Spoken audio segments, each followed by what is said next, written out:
نظرا للظروف الصعبة والأسعار الجنونية اللي احنا بقينا فيها دي، بندور دايما على اوبشنز رخيصة بالنسبة للميك اب، بالنسبة لأي حاجة ليها علاقة بالكوزماتكس عامة أو أي حاجة حتى في حياتنا. النهاردة جايبالكوا اوبشن رخيص للبرفيوم أو الفريجرنس أو الروايح، واحكي لكم تجربتي مع البراند دي والريفيو بتاعي على البرفان اللي أنا جبته.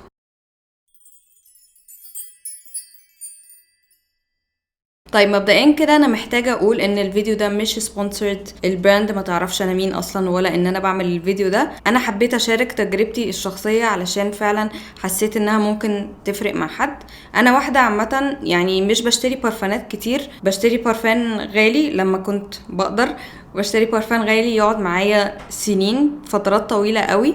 دلوقتي طبعا حتى ان الواحد يجيب برفان يقعد معاه فتره طويله بقت الاسعار يعني غريبة، وطبعا معظم الناس ما عادتش قادرة ان هي تجيب البرفانات اللي كانت بتحبها زمان، بالذات في البراندز اللي هي الغالية. يعني البراند اللي انا بتكلم عليها اسمها انسبايرد، وهحط لكم اللينك بتاعهم في الديسكريبشن بوكس بتاع الانستجرام وبتاع الموقع بتاعهم، هسيبه لكم في الديسكريبشن بوكس. ولسبب ما انا ما كنتش بدور على برفانات، بس لسبب ما طلع لي الاعلان بتاعهم على الانستجرام، دخلت قريت ايه هما بيعملوا ايه او كده، لقيتهم بيعملوا برفانات بسعر رخيص تبقى شبه برفانات غالية او برفانات معروفة من البراندز الغالية. وهسيب لكم هنا زي فوتج للويب سايت عشان تفهموا الدنيا بتمشي ازاي. بس هو من الاخر لو انتي عندك برفان مفضل مثلا من براند ديور مثلا او واي اس ال، طبعا هم لسه عندهم كولكشن محدوده، مش كل البرفانات المشهوره عاملين لها برفانات من عندهم، بس هي كبدايه طبعا عندهم كولكشن مش بطاله. فمثلا عندهم الواي اس ال بلاك اوبيوم، دي برفان مشهوره قوي من براند واي اس ال، وطبعا سعرها دلوقتي معرفش يمكن معدي 3000 جنيه. فهم عاملين بقى their version او البرفان بتاعتهم اللي مستوحاه من بلاك اوبيوم بتاعت واي اس ال. فانا كنت متحمسه قوي ان انا اجرب البراند دي، بس انا عندي برفان معين كده كنت جايباه من براند اسمها سويس اريبيان، بتتباع في الامارات، بس يعني مش عارفه موجوده فين تاني، بس هي اي ثينك انها براند اماراتي. فكنت بحب البرفان ده جدا، وللاسف البرفان ده عملوا له ديسكونتينيو او وقفوا انتاجه، وانا لسه يعني عايزه اقول لكم ان متبقي منه مثلا اقل من نص الازاز. استنوا كده، المفروض في الدرج اللي ورايا، ثانيه واحده. دي البارفان اللي انا بقولكوا عليها اسمها كلاس من براند اسمها سويس اريبيان، وزي ما شايفين هي بقى لونها برتقاني من قله ما بستخدمها، بس هي كانت برفان لونها اصفر عادي او اللون اللي هو الذهبي شويه ده، بس غالبا من كتر لما الكحول بيتطاير او كده فالتركيز بتاعها بيزيد فبقى لونها برتقاني كده.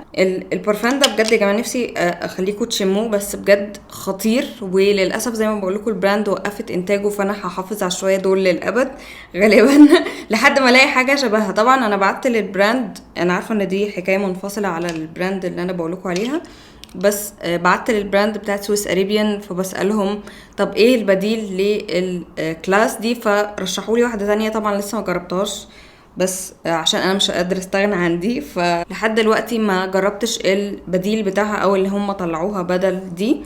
فالمهم يعني بحكي لكم كده عشان اقول لكم ان انا عندي ذوق معين في البرفانات، مش كل البرفانات المشهوره قوي بحبها، بحس ان انا ذوقي مختلف عن معظم الناس او الستات يعني في البرفانات. يعني انا مثلا ما بحبش الروائح مثلا بتاعه باث اند بادي وركس، بحس انها تقيله قوي على مناخيري. بحب اكتر الحاجات الوودي، معرفش بقى الروائح دي بالعربي اسمها ايه، بس وودي تبقى حاجه عنبر مسك عود، حاجات اللي هي دي وودي شويه، وممكن شوية فلورال جواها، يعني فانيلا ياسمين، حاجات ورود اكتر. لكن الروائح التانية اللي هي الفروتي او الشجري او كده مش بحبها خالص. وبحس ان معظم البنات او الستات بيحبوا الروائح دي، ويعني طبعا في الاخر دي اذواق، بس يعني بشرح لكم ان قد ايه ذوقي مختلف شويه في البرفانات. فاللي انا عملته طبعا لما جيت بقى عايزه اختار برفان من انسبايرد، قعدت ريسيرش النوتس بتاعه البرفان دي والنوتس بتاعه البرفان البديل ليها. واللي بيفهم في البرفانات، انا ما بفهمش على فكره، ده بيزد على البحث اللي انا عملته قبل ما اشتري البرفان من انسبايرد، هو ان كل برفان ليه 3 نوتس، حاجه اسمها بيز نوتس، حاجه اسمها توب نوتس، حاجه اسمها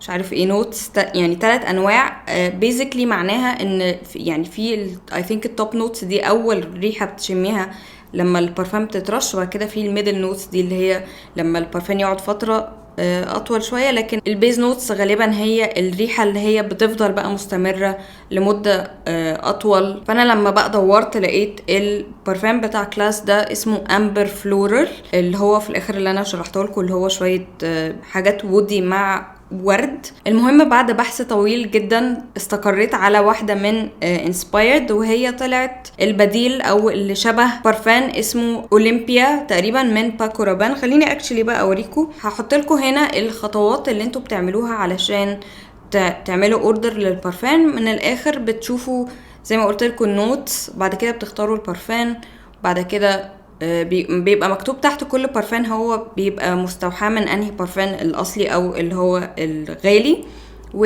وسعر الغالي بكام وسعر بتاع انسبايرد بكام.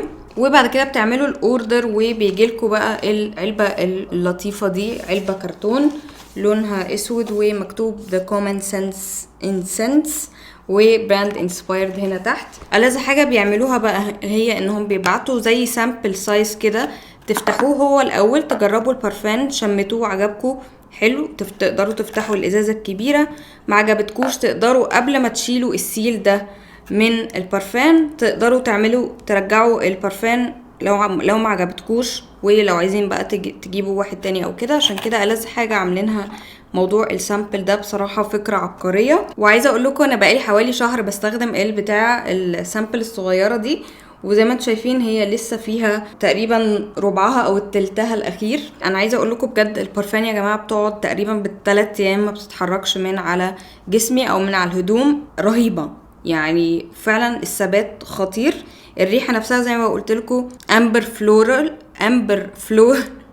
الريحه زي ما قلت لكم هي امبر فلورال، مش عارفه انطقها اصلا، امبر فلورال، وهي مستوحاه من باكو رابان اولمبيا زي ما قلت لكم. وزي ما قلت لكم انا ما خلصتهاش عشان كده لسه الازازه الكبيره لسه في السيل بتاعها ما اتحركتش. مش متخيله دي اصلا هتقعد معايا قد ايه، لو دي بقى لها تقريبا شهر ولسه ما خلصتش، غالبا انا هتقعد معايا العمر كله يعني. سعر البارفان ده او سعر البارفان الواحد عندهم 450. انا فاتحه الويب سايت بتاعهم دلوقتي كاتبين 450. هو للاسف كان ارخص بحاجه بسيطه قبل كده، بس غلوها بعد التعويم الاخير والكلام ده، كان اي ثينك كان ب 375 او حاجه كده، فيعني زاد سعر شويه بس ستيل طبعا مقارنه بالبارفانات الغاليه الاصليه فرق كبير.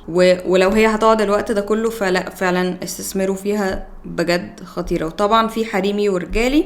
وحاجه لذيذه كمان بيعملوها ان انتوا لما بتيجوا تعملوا الاوردر بيدوكوا زي كود او لينك كده، بحيث ان انتوا لو بعتوا اللينك ده لاصحابكم او قرايبكم او كده وهم استخدموا اللينك ده، انتوا تاخدوا نسبة او حاجة كده باك، يعني بترجع لكم تقدروا تستخدموها تاني على نفس الويب سايت. طبعا مش كاش، يعني مش بيرجع لكم فلوس كاش، بيرجع لكم كريدت تقدروا تستخدموه في purchases او شروات بعد كده من على الويب سايت. برضو طريقة حلوة قوي ان هم يسوقوا للمنتج بتاعهم، يشجعوا الناس تشتري اكتر من الويب سايت بتاعهم. انا حبيت تجربتي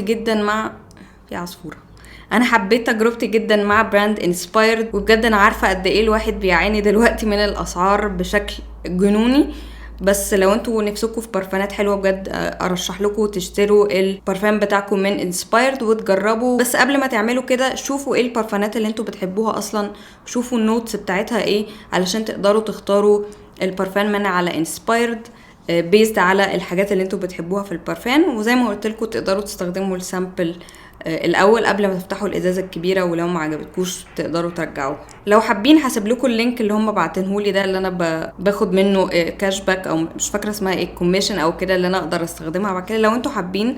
لو انتوا مش حابين هسيب لكم اللينك بتاع الويب سايت بتاعهم العادي. بس اتمنى يكون الفيديو كان مفيد ليكم، وانا بجد حبيت اشارك تجربتي مع البراند، وبحب اشجع الحاجات المصري، البراندز اللي فعلا بحس انها مختلفه، لان يعني للاسف في براندز كتير بتطلع بس مش بحس انها مختلفه، بحس انها غاليه جدا جدا جدا على هي ايه اصلا. يعني ممكن يعني بغض النظر مش عايزه اجيب سيره ناس او براندز معينه، بس حبيت اشارك معاكم براند مصري رخيص واكتشلي حلو فعلا يستاهلوا ان هم يكبروا، واتمنى ان انتوا تشجعوهم عشان انا فعلا عجبوني. اكتبوا لي في الكومنتس لو انتوا جربتوهم قبل كده او لو ناويين تجربوهم، ولو عجبكم الفكرة شاركوني رأيكم كله في الكومنت section down below.